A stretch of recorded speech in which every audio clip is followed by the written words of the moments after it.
I used to think I was just stressed. Too much work, family problems, a sick husband, and an elderly mother. It was all just part of being a 39-year-old woman. My name is Rachel Morgan. I've been an ER nurse in Baltimore for almost 20 years. I thought I was strong, resilient, unshakable. I've seen more people die than anyone would ever want to imagine. But no one ever told me that dying is one thing, surviving is another. I believed moving to a new city would change everything. Have you ever felt that way? That if you could just leave the old place behind, all the pain would stay behind too? That a new home, a new beginning, could somehow erase the old scars on your heart? That's what I believed when I left Los Angeles for Las Vegas in the winter of 2016. I was nearly 39, newly married for the second time, and planning to bring my mother to live with us from Baltimore. My husband was then kind, healthy, and full of humor. My mother, though frail, was still the woman I trusted and loved with all my heart. We dreamed of a peaceful home filled with laughter, the three of us under one roof. Haven't we all dreamed of that at some point? We packed the moving truck to the brim, bringing along our 2 cats and a hope so heavy it felt like a weighty burden. The new house in Las Vegas was supposed to be a turning point, the light at the end of the tunnel. But just a few weeks after settling in, my husband was in a car accident. A sudden rear-end collision occurred while he was stopped at a red light. No one prepares for things like that.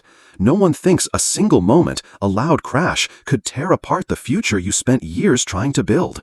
He survived, but he was no longer the man I knew. His body was broken. His mind was consumed by a lawsuit that dragged on for years.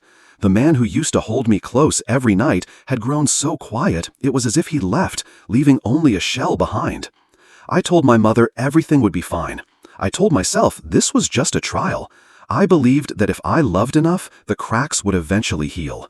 But the harder I tried, the more drained I became. I worked day and night, caring for my husband, preparing for my mother's arrival, and by the time night fell, I no longer recognized the woman in the mirror. Who was she? Why did her eyes always look so tired? Why did her shoulders seem weighed down by the whole world? My mother eventually moved in. She had always been my light, the one I believed would help bring us back to life. But the light in her eyes began to fade. I started hearing more sighs than laughter. Her smiles became rare. Was she disappointed? Had I promised too much and delivered too little? Or was she asking herself the same questions I was? Why did we leave Baltimore? Why did we place our hopes in a dream that withered before it ever bloomed? And then I started getting sick. Small things at first that clung to me like dust I couldn't shake. Colds, sore throats, headaches. Then came waves of unexplained fatigue. I blamed the weather, stress, skipped meals, but deep down I knew something wasn't right. Not out there, in here. Something inside me was starting to crack. I kept saying to people, half jokingly, like it meant nothing, "Don't come near me if you're sick, I'll catch it for sure." I said it dozens of times, every week, every month, like a catchphrase. But if words are prayers, what exactly had I been praying for? Why did I keep saying those things? Why couldn't I stop repeating the same negative declarations every single day?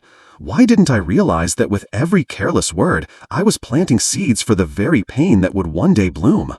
If you've ever said, "I'm so tired, I can't take this anymore, I swear I'm about to break," have you ever stopped and asked yourself, where are these words leading me? And what if I told you that those seemingly harmless phrases were the very thing that carried me into a place no one wants to go, a place with no time, no escape, no way back? Would you want to know what that place was? Because that is the place where I died, and it's also where I was shown the truth about this life. Do you still want to keep going? Because what comes next is the moment everything began to collapse, not with a crash, but with silence, a silence that could kill. Are you ready to hear what happened next? Las Vegas slowly revealed itself, not as a promised land, but as another desert, a place where longing only made you burn up faster. Day by day, I woke up with a body that felt brittle and a mind that felt lost. My husband, though physically beside me, seemed to have drifted into another world entirely. And my mother, woman I used to call my son, began retreating into a silence I couldn't reach. Every meal, every afternoon, every night felt the same, like a slow, sorrowful song with no final note. I started living in survival mode.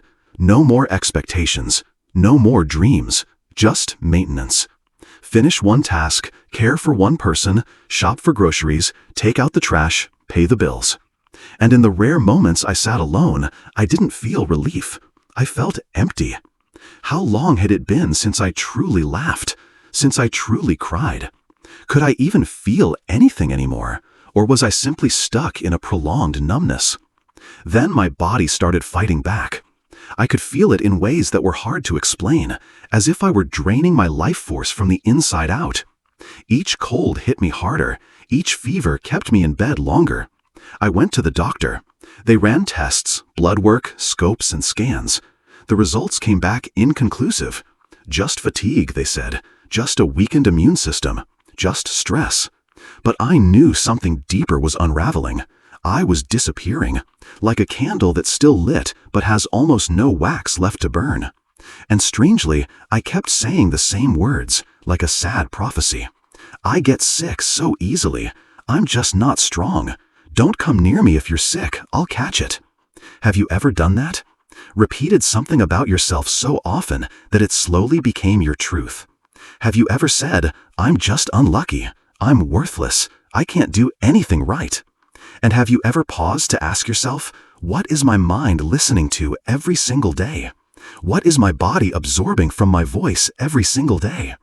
I began waking up in the middle of the night, drenched in cold sweat, heart racing. No nightmares, no specific images, just a feeling. As if someone was standing there, watching me. As if I were about to be pulled into something, somewhere dark, far away, and impossible to escape. There were days I didn't want to get out of bed, not because I was lazy, but because I couldn't think of a single reason to stand up.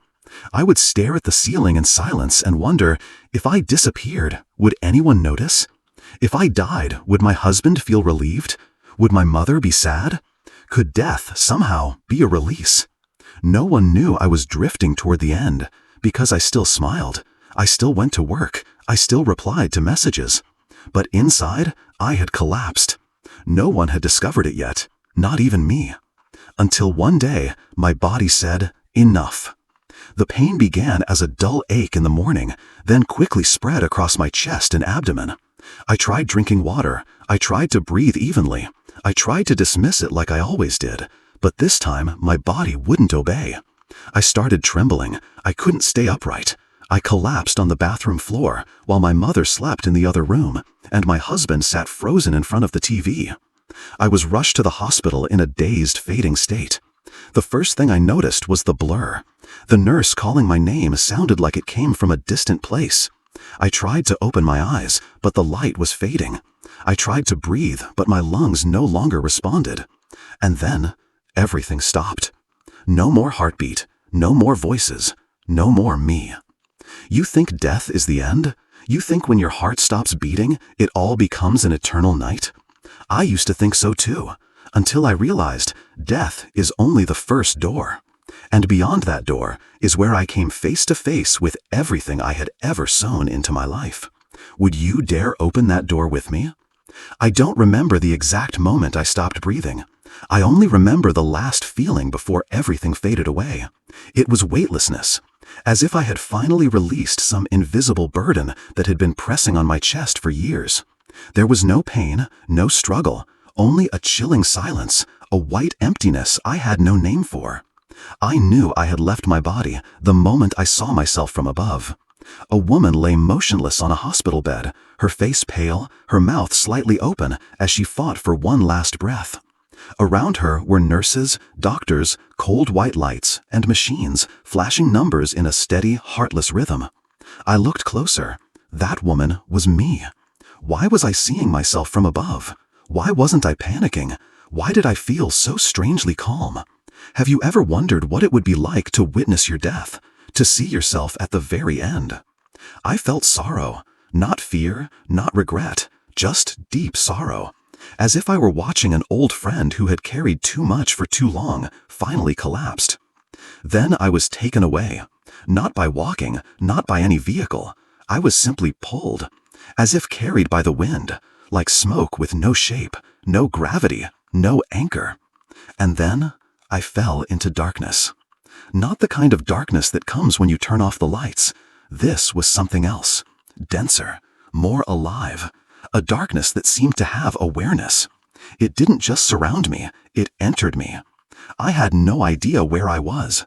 There were no walls, no ceiling, no sound, just an endless void where time, direction, and even the sense of having a body disappeared. Have you ever been in a place where you didn't know who you were, where you were, or what might be waiting next? That's when the fear crept in. Not because something was threatening me, but because there was nothing. No people, no voices, no answers, just me and me. I tried to scream, but no sound came out. I tried to move, but there was nobody to command.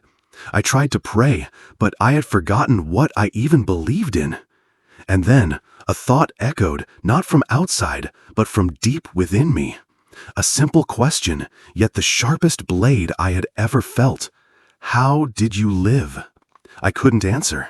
How had I lived? Had I lived at all? Or had I merely existed like a shadow, chasing responsibilities, obligations, and nameless fears? I couldn't remember what I once loved. I couldn't recall the last time I felt joy. I couldn't remember what I had ever dreamed of. And suddenly, I began to understand why I was there. I wasn't being punished. I wasn't being condemned. I had simply been brought to a place that matched the frequency of the life I had lived.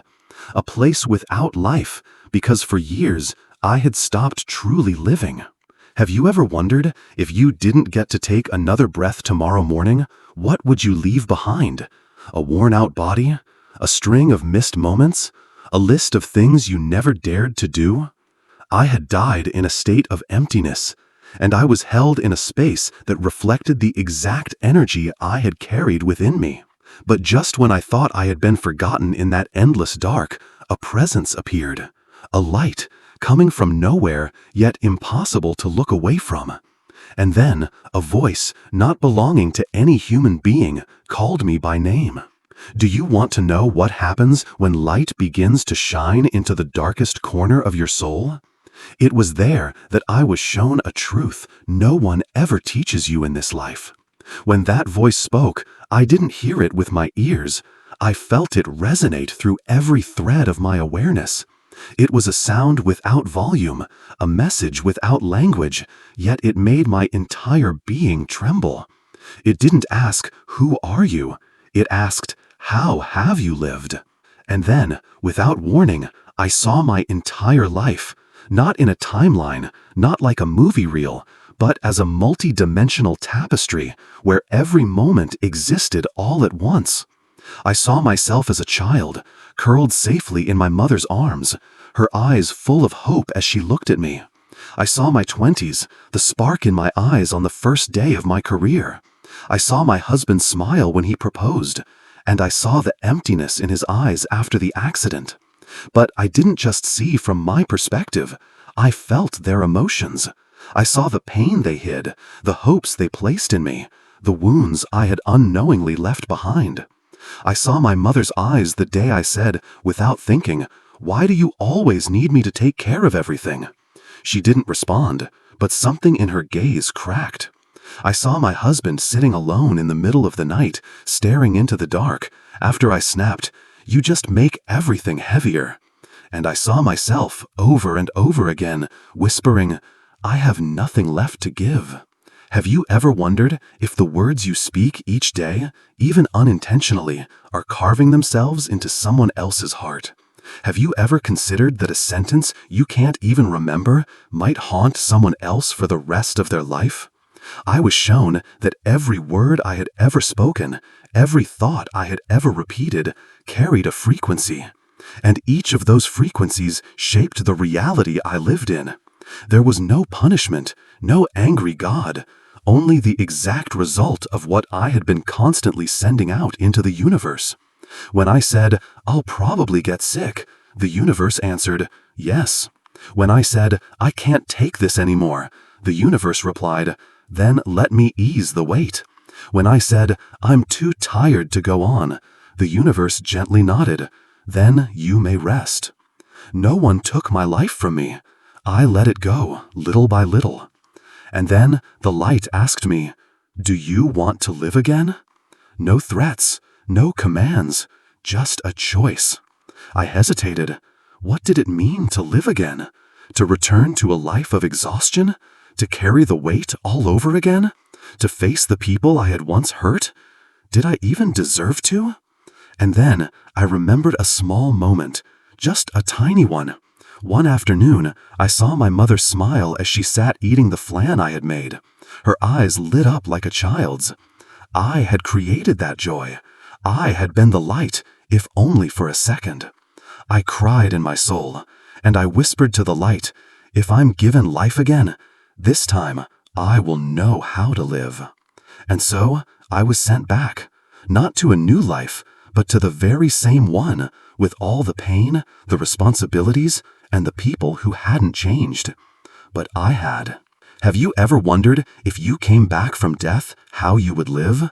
Have you ever dreamed of a second chance? I was given one, but in return, I carried a truth that not everyone is ready to face. You don't have to die to wake up. But if you don't wake up, you're dying a little more each day. Do you want to know how I changed after coming back? And what was the very first choice that I made differently after stepping away from the edge? Because what comes next isn't just a return. It's the beginning of rebirth from the roots up. I came back, but not the way you might imagine. There was no dramatic beeping of monitors, no romantic awakening with light flooding the room, no sudden gasp for air and eyes flying open. In truth, the return was slow, quiet, and lonely. My body remained motionless on the hospital bed. Machines still blinked numbers on the thin line between life and death. But inside me, something had begun to move. Not my heart, my will to live. And that will not shout. It did not thrash. It whispered, steady, unshaken. I choose to live.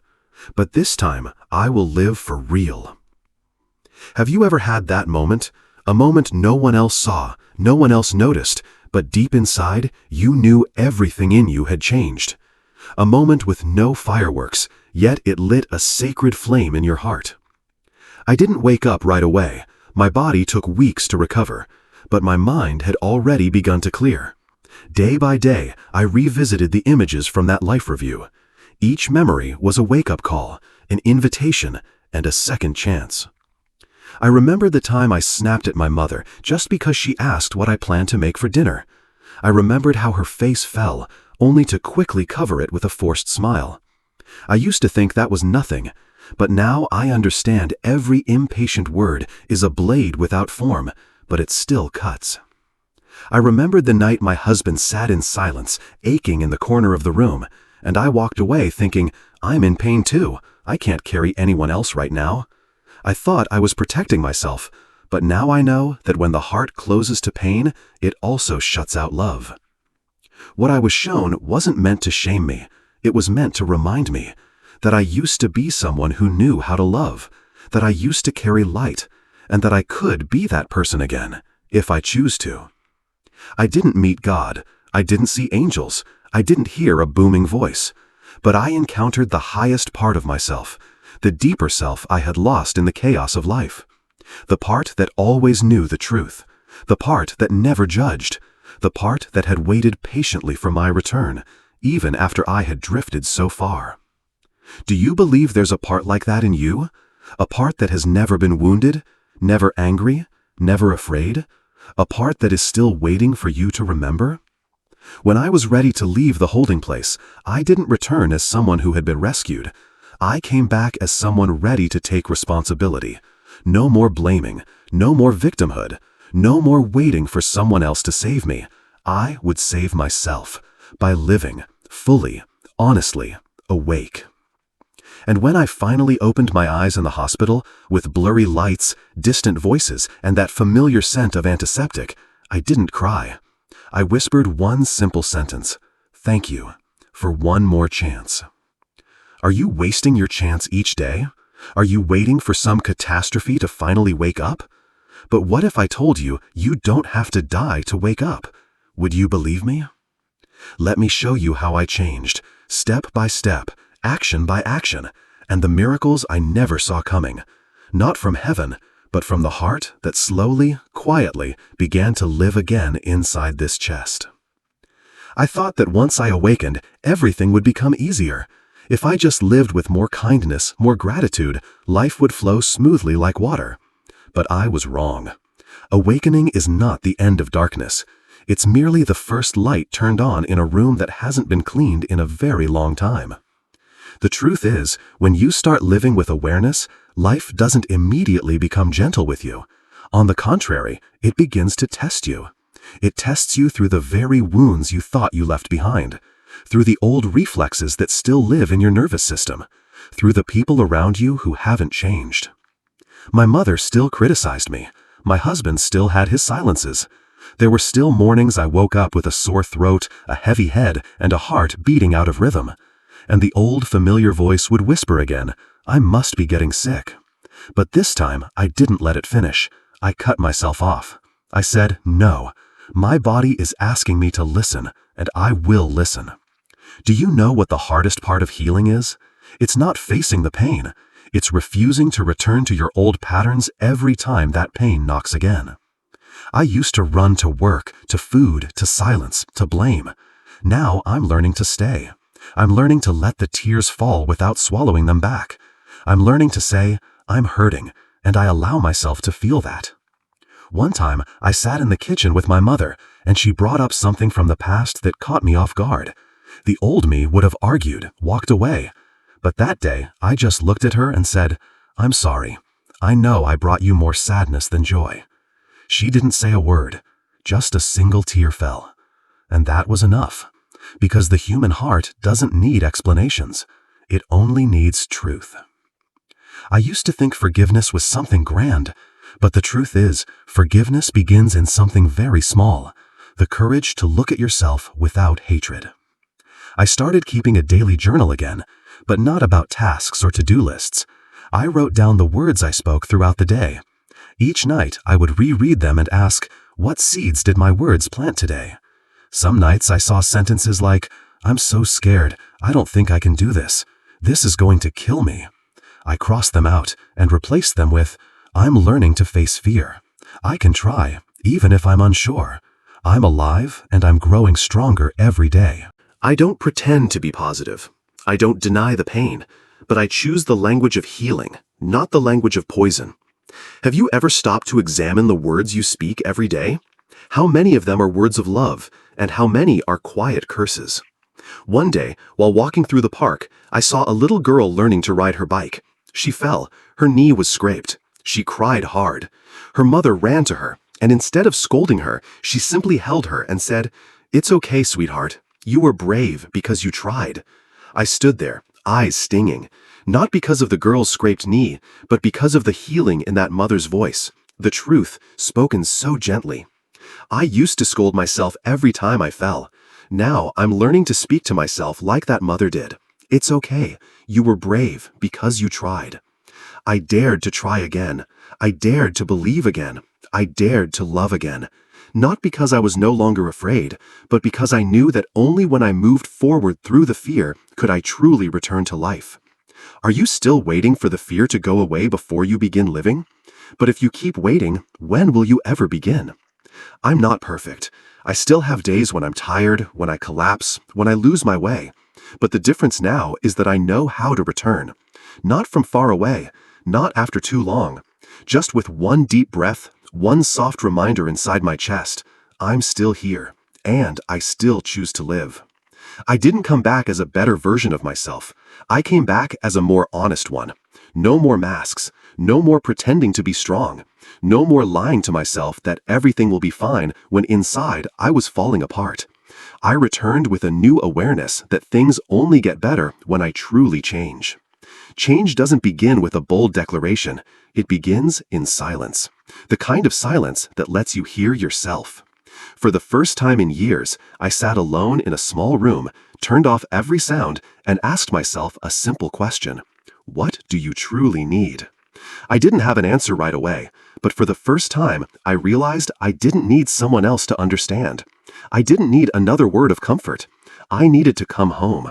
Not to the old version of who I was, but to the original heart, the one who once loved life, the one who once believed in beauty, the one who knew how to be fully present in each moment. I began with the smallest thing, my words. I stopped saying things like, "I'm so tired, I'm too weak, I get sick so easily." Instead, every morning I whispered, "Today, I choose to live fully." At first, it felt silly, like make-believe, but over time, my body responded, my mind responded, and strangely enough, the world around me started to shift too. My mother didn't frown as much anymore, maybe because I wasn't as tense as I used to be. My husband began turning off the TV each evening and asking, "Are you okay?" That simple question had vanished from our marriage long ago, but now it has returned, like a tender sprout breaking through after a long drought. I learned to forgive, not just the kind that glosses over the surface, but the kind that swims upstream into memory, holds the pain, and gently lets it go.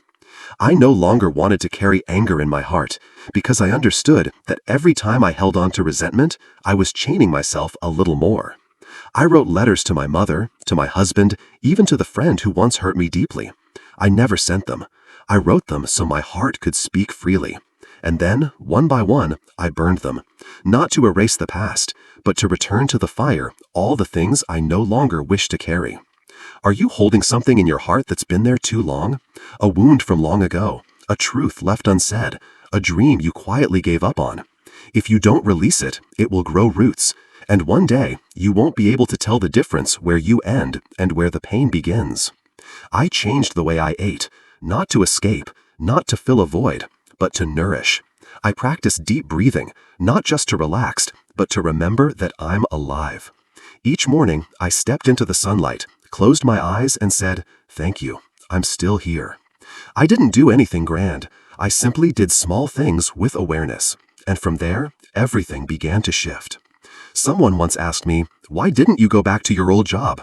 I said, "Because I no longer want to live by someone else's calendar. I didn't want to chase deadlines, metrics, or validation. I wanted to work from the deepest place within me." So I began to write. I began to share my story. Not to become famous, but to reconnect with those standing at the edge, just like I once did. I hosted small gatherings. Some people cried. Some sat silently. Some simply listened. But I knew in each gathering, at least one heart was moved. And when even one heart changes, the world changes. Have you ever considered that life doesn't need to be dramatic to be meaningful? That just by living true to yourself, you are already a miracle? I'm not anybody special. I have no title. But I am someone who died and came back to tell you this. Everything you're searching for out there is already inside you. Next, I'll share what became the hardest part of my healing journey, and why, even after coming back, did I nearly lose my second chance.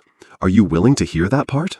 There's a question that has echoed in my mind ever since the day I came back. Not why did I die, but why had I been living as if I had already died a long time ago? I used to call it life, waking up early, going to work, taking care of others, pushing through, then collapsing into sleep from exhaustion. I used to think living meant being responsible, staying in line, not bothering anyone.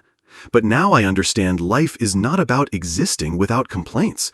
Life is about being fully yourself, with awareness and love. I began a simple ritual every morning. Before I touched my phone, before I even got out of bed, I closed my eyes and said silently to myself, "I don't know what today will bring, but I will show up fully." That sentence became my soul's safety line, my compass, my way of not slipping back into the old path. You know, I used to think I had to change the world, but it turns out just changing the way I show up each day was enough for the world around me to start changing too. I no longer fear death. I no longer try to extend life at all costs. I only try to make each moment count, by loving the people I'm with, by forgiving faster, by speaking kind words before it's too late, by watching the sunset as if it's the last one I'll ever see. I look back on everything I've been through, and I see this now. Every crack was a doorway inward. No pain is meaningless. No detour is wasted. Not if you're willing to face it. Not if you dare to pause. Not if you're brave enough to truly look at yourself. I'm not telling this story so you'll believe in the afterlife. I'm telling it so you'll start believing in life. So you'll realize you don't have to wait for a crisis. You don't have to come to the edge to begin again. You don't have to die to finally wake up. If you're listening to me now and your heart is quietly tuning in, then this is your moment, not mine, yours. Your chance to live differently, starting today. Let me remind you one last time. The words you speak each day are building your reality. Every "I can't" is a chain. Every "I'm not worthy" is a sentence passed. But every "I'm learning to" is a key that sets you free. What will you choose to say today? What will you choose to believe today? How will you choose to live from this moment forward? I don't have the answer for you, but I know this. If you're silent long enough and you truly listen, you'll hear a quiet voice inside whisper, "I'm still here, and I still want to live." If you hear that voice, don't ignore it, because that voice is the only miracle you'll ever need.